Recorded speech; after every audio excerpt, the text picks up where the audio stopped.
Dan saudara, untuk membahas soal pro kontra penetapan tersangka sopir Audi penabrak mahasiswi di Cianjur, saat ini kami sudah bersama dengan Kabid Humas Polda Jawa Barat Kombes Ibrahim Tompo dan pengacara tersangka Sugeng Guru yakni Yudi Junaidi. Selamat petang, Assalamualaikum Pak Tompo, Pak Yudi. Ya, Waalaikumsalam.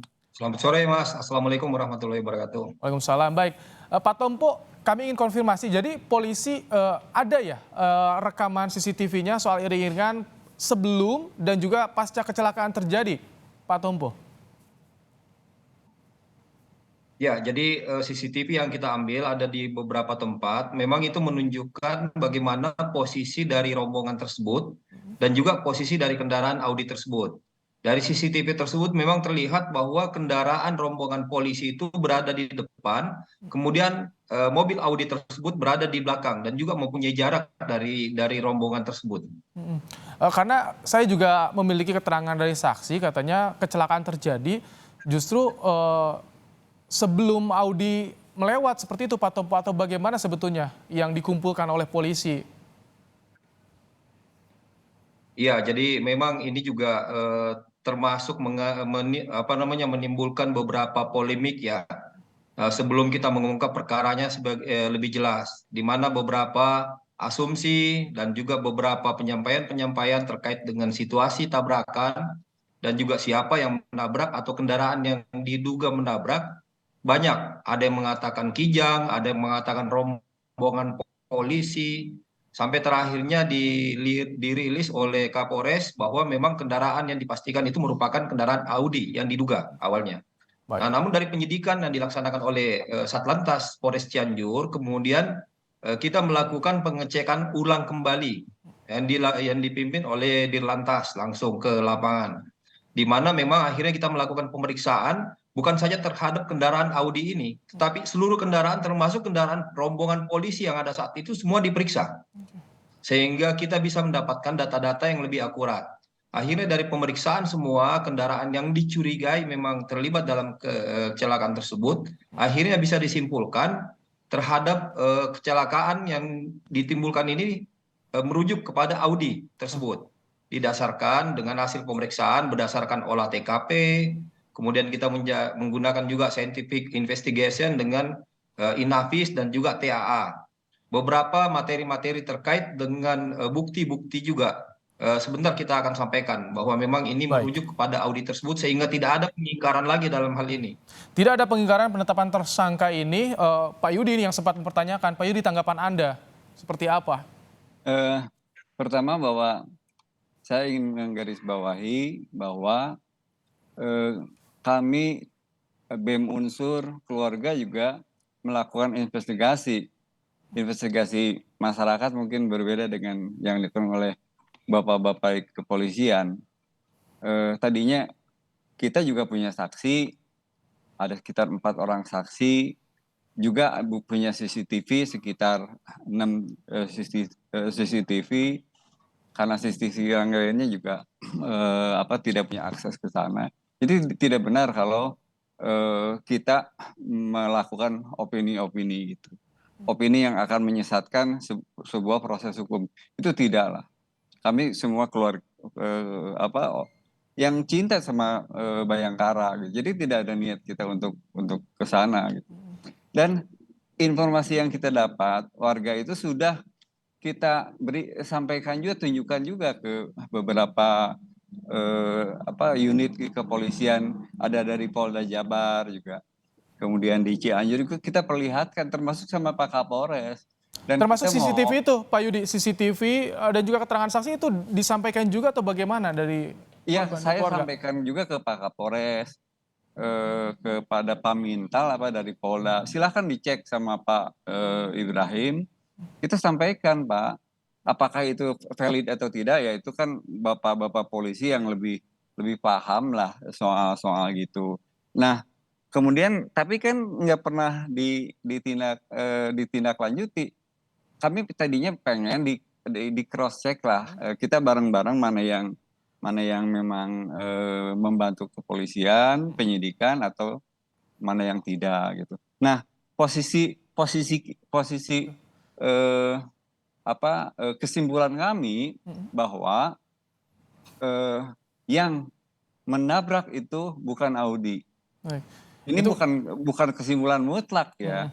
Itu kesimpulan dari investigasi independen ya yang dilakukan oleh investigasi independen. tim Anda. Baik, Pak Tompo, Ya. kalau dari polisi jadi bagaimana sebetulnya penetapan tersangkanya? Prosedur tadi kan ada beberapa hal yang disampaikan, tapi tampaknya dari tersangka juga memiliki soal CCTV yang dengan angle yang berbeda atau seperti apa, Pak Tompo? Apakah diterima juga oleh polisi itu?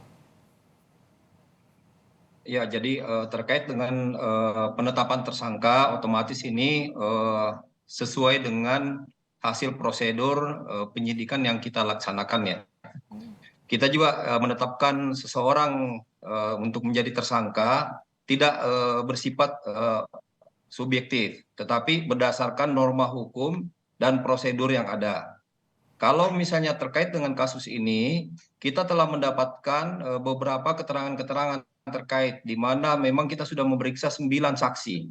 Saksi-saksi ini adalah saksi yang melihat kejadiannya dengan posisi yang berada pada TKP, kemudian juga sekitar TKP. Kemudian posisinya ada di belakang mobil Audi dan juga ada di depan mobil Audi. Kemudian juga saksi kunci yang juga berada di dalam kendaraan Audi tersebut. Sudah kita periksa. Nah, keterangan yang ada, mereka melihat bahwa memang Audi tersebut yang melindas. Jadi bukan menabrak ya yang terlihat ya, tetapi memang melindas. Kemudian ada bagaimana arah kendaraan dari Audi tersebut juga sudah diberikan kesaksian di dalam pemeriksaan BAP. Bukan Kemudian ada menabrak, keterangan lain. maaf Pak Tompo saya potong, saya jeda sedikit. Bukan menabrak tapi yang melindas, berarti sebelumnya ada yang menabrak terlebih dahulu atau bagaimana Pak Tompo? Jadi kita ulas sedikit mengenai kronologis ya. Baik, silakan. Kronologis yang ditemukan oleh petugas di lapangan bahwa kendaraan sepeda motor ini sempat menabrak kendaraan di depannya. Kemudian terjatuh dan kendaraannya terjatuh sebelah kiri dan pengemudinya terjatuh ke sebelah kanan tetapi masih dalam jalur yang dilaluinya. Artinya tidak melintas jalur. Kemudian pada saat setelah itu datanglah kendaraan Audi ini dan akhirnya melindas korban. Tapi dalam jalur yang melampaui jalur Audi tersebut, artinya berada pada jalur si korban tersebut. Inilah TKP yang didapatkan. Kemudian kesaksian yang lain dari saksi yang berada di kendaraan tersebut menyaksikan bahwa sempat merasakan adanya getaran atau sempat merasakan adanya benturan pada saat kejadian tersebut. Dari kedua saksi ini mengatakan yang sama, kesaksiannya sama. Kemudian masyarakat juga di sekitar situ sempat juga ada yang mendengar suara gubrak gitu. Nah, kemudian yang lain ini yang paling penting karena memang pada saat pemeriksaan inafis itu ditemukan adanya sobekan pada bemper depan bawah, kemudian juga ada goresan mulai dari depan sampai ke belakang, tengah dengan jarak sekitar 20 cm. Di mobil Audi yang saat ini ada di Polres Cianjur itu Pak Tompo ya? Mobil sebelah kanan. Ya, jadi memang Audi yang disita sekarang inilah barang bukti yang kita sita tersebut. Dan memang itu diperiksa dengan scientific investigation. Baik. Memang membuktikan secara keilmuan ya. Jadi bukan karena pernyataan subjektif, tapi memang ada dasarnya. Baik. Pak Yudi, polisi sudah memiliki bukti, keterangan juga tadi dilakukan pendalaman olah TKP. Jadi apa langkah dari tim kuasa hukum? Karena hari ini juga tersangka tengah diperiksa ya, Pak Yudi? Ya, kita hormati ya apa yang dilakukan oleh kepolisian dan soal siapa yang menjadi tersangka, buktinya apa, itu sepenuhnya adalah kewenangan kepolisian. Tidak ada satupun pihak yang boleh melakukan intervensi, tidak ada. Kita hormati itu. Hanya yang menjadi catatan kami adalah kenapa saksi-saksi yang alat-alat bukti yang sudah kami sampaikan ke Bapak Kapolres, ke Paminta, itu tidak pernah dibaca bareng-bareng. Itu yang tadi sampaikan CCTV Ya, dan juga kesaksian itu? Iya, saya tunjukkan dan akan saya sampaikan dalam forum yang resmi. Gitu. Okay. Nah, makanya kesimpulan yang diambil oleh kepolisian, terlepas benar atau salah, kita hormati, dan itu kewenangan sepenuhnya kepolisian.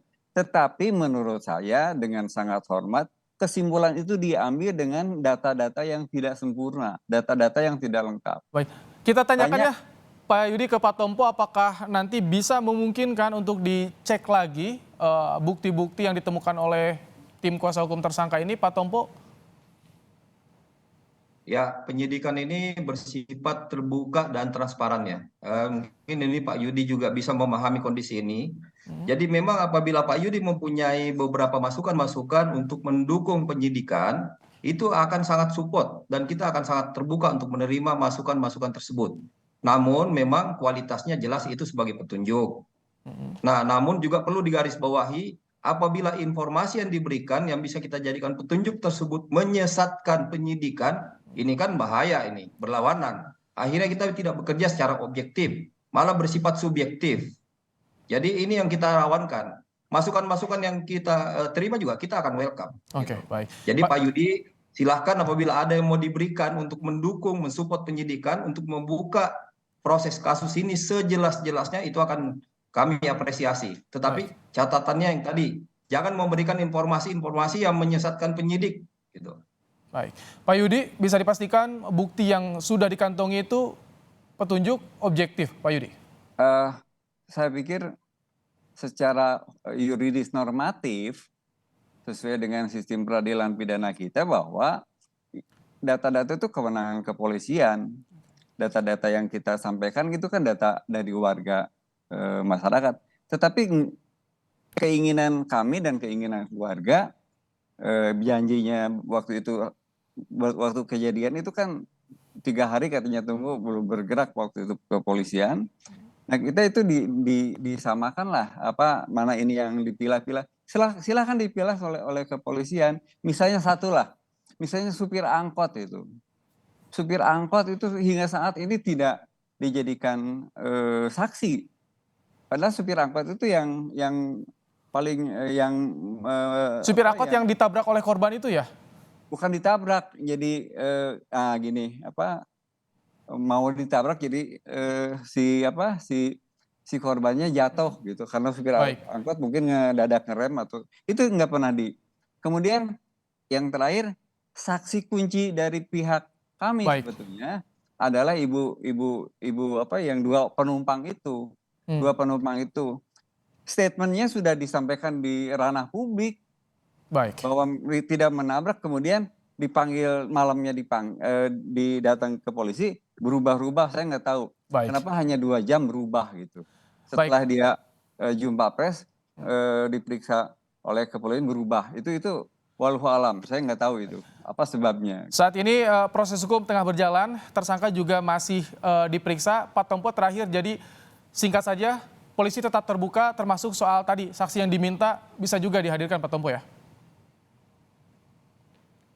Ya, jadi apabila memang ada masukan terkait dengan kesaksian atau mungkin petunjuk yang bisa diberikan untuk lebih membuat jelas perkara ini, kita akan terbuka.